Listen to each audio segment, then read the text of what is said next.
नमस्कार, जनता टीवी देख रहे हैं आप। मैं हूं आपके साथ अमन त्रिपाठी। बुलेटिन में बात होगी कुछ अहम खबरों की।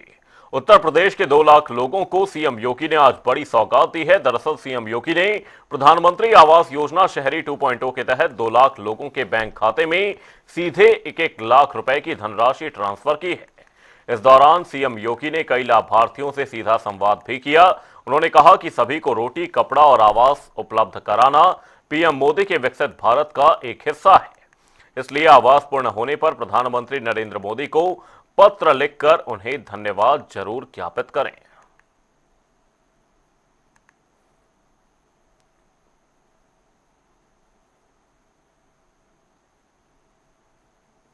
पौने 9 वर्ष के अंदर उत्तर प्रदेश के अंदर हम लोगों ने अब तक 60 लाख से अधिक लाभार्थियों को ग्रामीण और शहरी क्षेत्र में प्रधानमंत्री आवास योजना का लाभ दिया है और उनमें 2 लाख और आज जुड़ रहे हैं। यानी अब यह 62 लाख की स्थिति में पहुंच चुका है। याद करिए, 62 लाख परिवार आजादी के बाद पहली बार, ये 62 लाख परिवार आजादी के बाद पहली बार अपने स्वयं के आवास की सुविधा को प्राप्त कर रहे हैं। और इसका श्रेय अगर जाता है तो प्रधानमंत्री मोदी जी के विजन को जाता है, उनके नेतृत्व को जाता है। ग्रामीण क्षेत्र में आवास के लिए पूरा पैसा प्राप्त हो, यह पहली बार हुआ।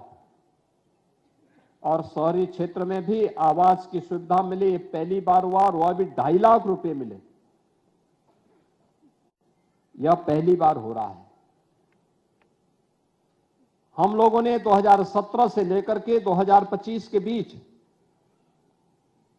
17,66,000 शहरी निवासियों को 1-1 आवास उपलब्ध कराया था।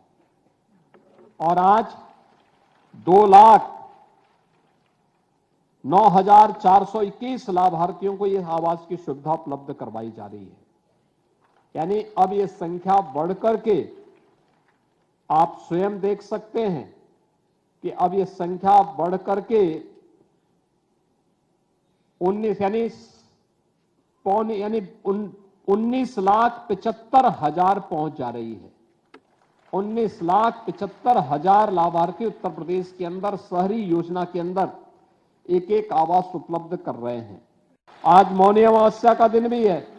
आप याद करिए, प्रयागराज में 4 करोड़ श्रद्धालु अब तक स्नान कर चुके हैं। मां गंगा, मां यमुना और मां सरस्वती की पावन त्रिवेणी में 4 करोड़ लोग स्नान कर चुके हैं। वहां अयोध्या जी में भीड़ थी, काशी में भीड़ थी, गढ़मुक्तेश्वर में भीड़ थी, बिठूर में भीड़ थी।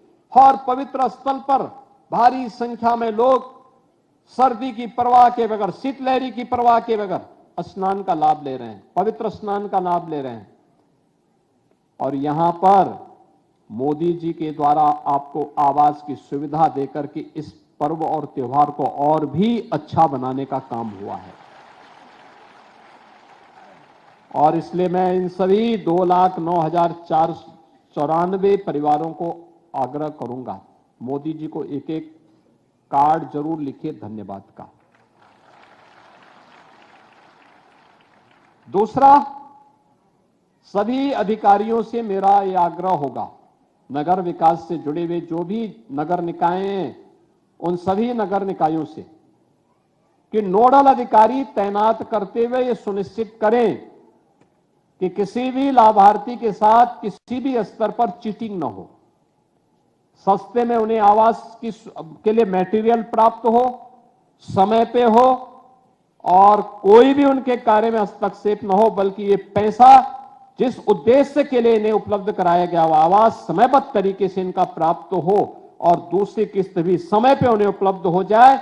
इसका वेरिफिकेशन समय के अंदर तैयार करके हमें आगे बढ़ना होगा, जिससे अब इसके बाद जो दूसरे चरण में फिर और लोगों को हमें धनराशि उपलब्ध करवानी होगी तो उनको भी हम इस योजना से लाभान्वित कर पाएंगे। आज हमारे शहर स्मार्ट सिटी के लक्ष्य को प्राप्त कर रहे हैं। नए नए नगर निकाय बन रहे हैं, नए नए शहर बन रहे हैं, हर प्रकार की सुविधाओं का लाभ मिल रहा है और स्वच्छ भारत मिशन ने तो स्वच्छता की एक नई क्रांति लाई है। लोगों ने स्वच्छ रहने को अपने जीवन का हिस्सा बनाया है, तो परिणाम क्या है?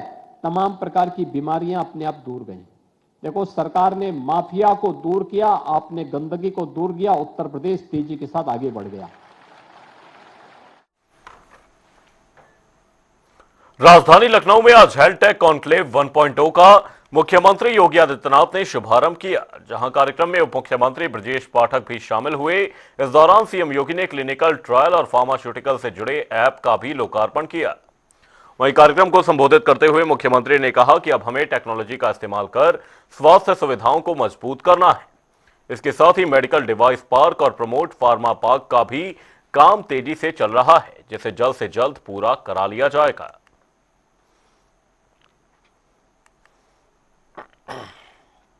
मनीषा हमेशा इस बात को कहती है, अगर नास्ति मूलो अनौषधय है, तो हम इस बात को मानते हैं कि भारतीय मनीषा तो इस बात को मानती है कि अयोग्यो पुरुषो नास्ति, यानी कोई अयोग्य नहीं है, बशर्ते अयोग्य तभी कोई है जब तक कोई योजक नहीं है। एक योग्य योजक के रूप में आज सरकार की पॉलिसी आपके सामने है, सरकार की उस फील्ड से जुड़े हुए कार्य भी आपके सामने हैं, और उत्तर प्रदेश जैसे राज्य में जो देश का सबसे बड़ा कंज्यूमर मार्केट है, यानी मैं कह सकता हूं कि आज के दिन पे उत्तर प्रदेश का मतलब केवल 25 करोड़ की आबादी का राज्य नहीं है। यहां पे स्वास्थ्य सुविधाओं का उपभोग लगभग 35 करोड़ से अधिक लोग करते हैं। यूपी की दिल्ली की मुख्यमंत्री रेखा गुप्ता झांसी पहुंची, जहां बीजेपी पदाधिकारी और कार्यकर्ताओं ने रेखा गुप्ता का जोरदार स्वागत किया। इस दौरान बीजेपी सांसद अनुराग शर्मा, जिला अध्यक्ष सुधीर सिंह समेत तमाम वरिष्ठ नेता झांसी रेलवे स्टेशन पर मौजूद रहे। आपको बता दें कि दिल्ली की मुख्यमंत्री रेखा गुप्ता झांसी स्टेशन से सीधे दतिया मां पीतांबरा पीठ के दर्शन के लिए निकल गए।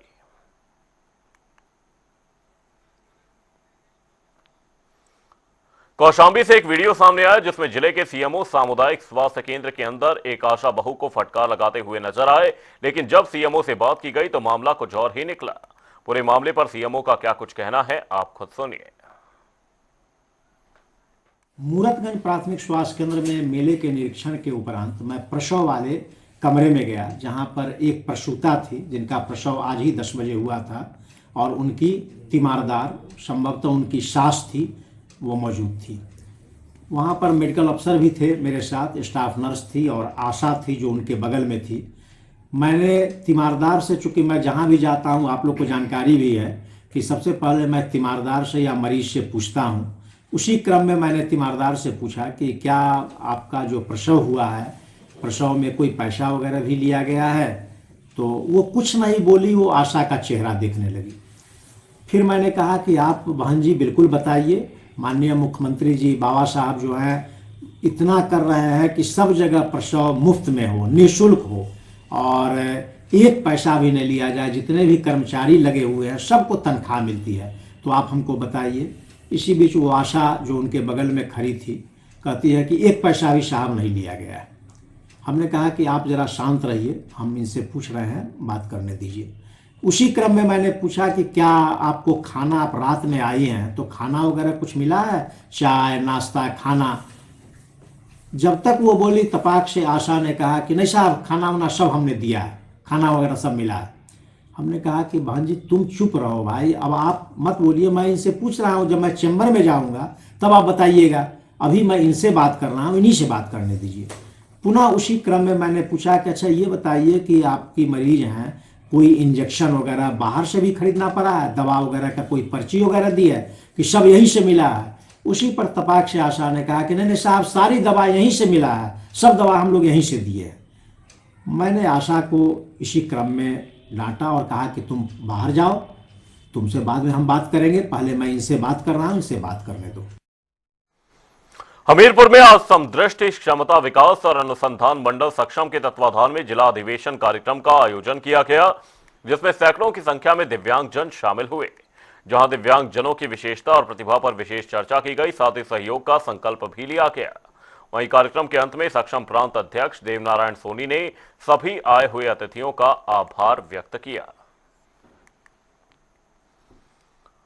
होटल, रेस्टोरेंट और ढाबों में व्यावसायिक गैस सिलेंडर का इस्तेमाल होना चाहिए, लेकिन हकीकत कुछ और ही बयां कर रही है।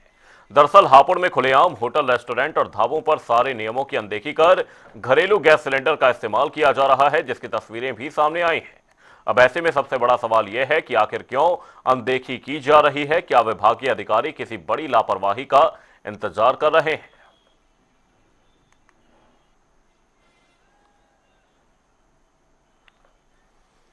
उधर धार्मिक नगरी चित्रकूट में मौनी अमावस्या मेला सकुशल संपन्न कराए जाने को लेकर रामघाट, निर्मोही अखाड़ा और परिक्रमा मार्ग मेला क्षेत्र का एसपी अरुण कुमार सिंह ने भ्रमण किया और सुरक्षा व्यवस्था का जायजा लिया। वहीं एसपी ने भ्रमण के दौरान मेले में लगे सभी अधिकारियों और कर्मचारियों की ड्यूटी चेक कर सतर्कता पूर्वक ड्यूटी करने और श्रद्धालुओं से विनम्रता पूर्वक व्यवहार करने के निर्देश दिए। वहीं सुरक्षा व्यवस्था और इंतजामात को लेकर श्रद्धालुओं ने चित्रकूट पुलिस की सराहना की।